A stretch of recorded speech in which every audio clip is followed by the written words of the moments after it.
Esto es Foto Hobby, un espacio dedicado a la fotografía. Platicamos sobre géneros, técnicas y experiencias desde la perspectiva de un fotógrafo aficionado. Acompáñenme.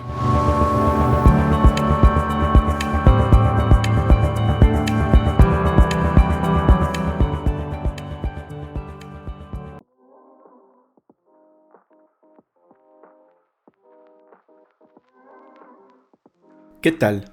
Bienvenidos a un nuevo episodio de Foto Hobby. Soy Alberto y en esta ocasión vamos a platicar acerca de los sistemas de enfoque y de medición de luz. Y empecemos por el sistema de enfoque. Este se refiere a la manera en la cual la cámara va a enfocar y puede ser manual o automático. Desde hace varios años, las cámaras incorporan sistemas de enfoque automático, los cuales son los más convenientes y los más sencillos de usar. Sin embargo, para que este funcione, la cámara se tiene que comunicar con el lente mediante ciertos circuitos electrónicos, por lo que en este caso, el lente y la cámara tienen no solo que tener la misma montura, es decir, la forma en la que se conectan el lente con la cámara, sino además que estos circuitos sean compatibles. Pero a pesar de esto, puede haber ciertas situaciones en las cuales te convenga o necesites usar el sistema de enfoque manual.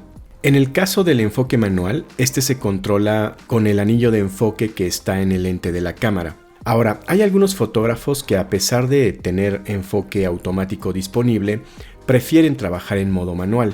Pero también puede ser que si utilizas un lente de otra marca no compatible con tu cámara, usando ciertos adaptadores, puede ser que esos adaptadores te mantengan o no el enfoque automático, y en caso de que no lo hagan tendrías que enfocar manualmente. De igual forma, si le conectas algún lente antiguo a tu cámara para lograr algún tipo de efecto creativo o estético, en esos casos esos lentes antiguos no tendrán enfoque automático, así que tendrás que enfocar manualmente. Pero también existen algunos lentes nuevos que son totalmente manuales. Y por otra parte también considera que en el caso de la astrofotografía, en el que conectas tu cámara a un telescopio, pues evidentemente que en esos casos no hay circuitos electrónicos, así que tienes que enfocar manualmente, aunque en ese caso el enfoque se hace directamente en el telescopio. Ahora, por otra parte, como te digo, el enfoque automático es muy conveniente y, digamos, es el más usado. Sin embargo, en este caso hay un par de settings que conviene tener en cuenta. Ahora, ¿cómo se llamen estos settings en concreto? Depende de cada marca de cámara, así que te voy a hablar de manera muy general. Y en primer lugar está el relativo al modo de enfoque, que este puede ser continuo o sencillo. En el caso del enfoque continuo, la cámara, una vez que presionas el botón de enfoque, la cámara continuamente está enfocando, por lo que si vas a fotografiar un objeto en movimiento, como la cámara está traqueando ese movimiento, en todo momento va a estar enfocando, así que cuando hagas la foto, el sujeto te va a quedar enfocado. Por contra, en el modo de enfoque sencillo, la cámara únicamente enfoca cuando tú presionas el botón de enfoque y ya no vuelve a enfocar. Si tú necesitas reenfocar, tienes que soltar ese botón y volver a apretarlo para que la cámara vuelva a enfocar. Ahora, evidentemente que no hay un mejor modo que otro, depende mucho de qué es lo que estés fotografiando. Si, como te digo, hay movimiento en la escena que vas a fotografiar, te convendrá seguramente usar el modo de enfoque continuo, porque te aseguras que el objeto, a pesar de que se esté moviendo, siempre lo tengas enfocado. Por contra, si vas a fotografiar una escena en la cual no hay movimiento, como un paisaje o incluso un retrato clásico en el que en principio no hay movimiento, quizá te convenga más el modo de enfoque sencillo.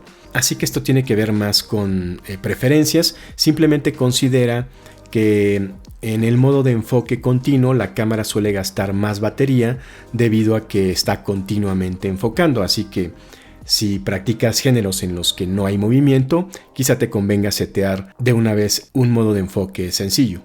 Y el otro setting que influye bastante en el sistema de enfoque son los puntos de enfoque. Estos se refieren al área del sensor que la cámara va a utilizar para enfocar, que pueden ir desde todo el sensor, algunos puntos a lo largo del sensor, solo una zona del sensor, enfoque por ejemplo a los ojos o sencillamente un único punto de enfoque. De nuevo, esto es una jungla, digamos, varía mucho en función de cada modelo de cámara, así que te recomiendo que cheques el manual de tu cámara en donde vendrán los distintos sistemas de enfoque que tiene tu cámara en concreto, y de nuevo dependerá mucho de lo que estés fotografiando, de si hay movimiento o no, de tus propias preferencias, pero simplemente considera que algunos fotógrafos suelen usar un único punto de enfoque y en ese caso tú seteas manualmente con algún tipo de control en tu cámara el punto específico en donde va a enfocar la cámara. Si el objeto al cual vas a fotografiar cambia de posición en el encuadre de la cámara, tienes que desplazar manualmente con este control que tenga tu cámara el punto de enfoque a la nueva posición que ocupe el sujeto que vas a fotografiar, de tal manera que mache la posición del sujeto con la posición del punto de enfoque. O simplemente pues reencuadras tu escena para hacer machar el sujeto y tu punto de enfoque. De nuevo, no hay un mejor sistema que otro, depende mucho de lo que estés fotografiando, de tus propias preferencias, así que te recomiendo que experimentes con los diferentes modos de enfoque que tenga tu cámara para que descubras el que te acomoda más. Eso en cuanto al sistema de enfoque. Ahora hablemos brevemente sobre el sistema de medición de luz. Este se refiere básicamente al área del sensor que la cámara va a utilizar para medir la cantidad de luz que necesita para hacer una correcta exposición. Como comentamos en el episodio pasado, la cámara lo que hace es que mide el brillo que le llega al sensor y con base en eso determina la cantidad de luz que necesita, es decir, la exposición que necesita. Por lo que esta área que considere del sensor puede ser todo el sensor o solo una parte, es decir, por ejemplo, en el caso de que considere toda el área del sensor, la cámara va a exponer o va a medir la luz con base en la luminosidad que le llegue a la totalidad del encuadre, es decir, a la totalidad del sensor. Por esta razón, este modo de medición en el que considera todo el sensor suele ser muy seguro, puesto que la cámara precisamente considera la luminosidad a lo largo y ancho de todo tu encuadre y de esta manera te aseguras que en principio nada te quede ni subexpuesto ni sobreexpuesto. Digamos, salvo escenas muy extremas con demasiada diferencia de luminosidad, en general, como te digo, es un modo seguro, puesto que la cámara considera la luminosidad que le llega a la totalidad del sensor. Sin embargo, puede haber situaciones en las cuales no te convenga este tipo de medición. Por ejemplo, en algunas escenas en las que tu sujeto queda en el centro del encuadre y todo lo demás, digamos lo que lo rodea, es o muy brillante o muy oscuro, si midieras considerando toda la longitud del sensor, al tener un gran espacio demasiado brillante o demasiado oscuro y al medir la cámara con base en toda esa información, podría ser que el objeto que estés fotografiando, por ejemplo un ave pequeña que quede en el centro del encuadre, te quede demasiado sobreexpuesto o subexpuesto, porque como te digo, cuando la cámara mide la luminosidad de todo el sensor, promedia toda la información. Así que en un caso como estos, la cámara va a considerar lo que rodea a esa pequeña ave, que puede ser, digamos, follaje, en fin, cosas muy brillantes o cosas muy oscuras, por lo que hacer el cálculo y, digamos, promediarlo, el objeto específico que estás fotografiando puede que se te vaya a muy oscuro o a muy brillante. Así que en esos casos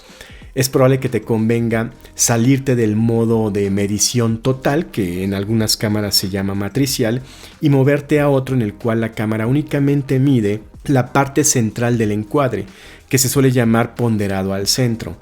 La forma concreta en la cual las cámaras lo hagan y en qué porcentaje varía de modelo a modelo, así que revisa el manual de tu cámara. Pero como te digo, en esos casos la cámara únicamente va a medir la luminosidad de lo que esté en el centro del encuadre y no va a considerar lo de los alrededores. De esta manera te aseguras que, por ejemplo, en este caso de un ave pequeña que esté en el centro de tu encuadre, quede correctamente expuesta sin que la cámara considere lo que se encuentra alrededor de esa pequeña ave para efectos de medir la exposición correcta de la fotografía. Pero también existen modos más extremos, por ejemplo la medición puntual. En este caso, la cámara únicamente mide la luz proveniente del punto en el cual estás enfocando tu cámara, por eso es medición puntual. sin considerar el resto del encuadre. Y este tipo de medición puntual te puede servir mucho, por ejemplo, cuando estás fotografiando algún elemento muy extremo que necesitas que quede correctamente expuesto. Por ejemplo, he leído que algunos fotógrafos de bodas, cuando buscan fotografiar a la novia y que su vestido suele ser blanco, si hicieran una medición considerando a todo el encuadre, el vestido se podría quemar, se podría ir a demasiado sobreexpuesto. Así que en esos casos más bien miden el vestido, que es la parte importante de esa fotografía, sin considerar el resto del encuadre. Así que, como te digo, en esos casos te aseguras que el objeto más importante de una fotografía quede correctamente expuesto. Aunque tienes que ser muy cuidadoso porque como la cámara solo está midiendo a ese punto concreto y no considera el resto del encuadre, puede ser que otros elementos de la toma se te sobreexpongan demasiado o se te subexpongan. Ahora, evidentemente que en cada uno de estos settings no hay un camino correcto o incorrecto. Como te digo, depende mucho de tus propias preferencias, de la escena que estés fotografiando. Es más, si le preguntas a cada fotógrafo, algunos te van a decir, no, usa el modo puntual, no, usa el modo automático, no, haz esto, no, haz lo otro, en fin, es realmente una jungla. Así que lo importante es que más bien leas el manual de tu cámara y entiendas exactamente qué es lo que hace cada uno de estos settings, experimentes con ellos y tú mismo descubras con cuál te acomodas mejor en función, como te digo, pues de los géneros que practiques y las escenas que estés fotografiando. Pero de esta forma vas a tener los conocimientos para que cuando te topes con situaciones más complejas de medir o de enfocar, sepas que tu cámara tiene otros modos que te pueden facilitar esas situaciones más complicadas.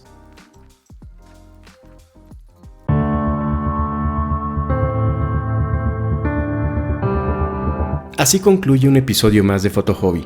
Te invito a suscribirte y si tienes algún comentario no dudes en contactarme vía Instagram en alberto-vchicazst. Nos escuchamos.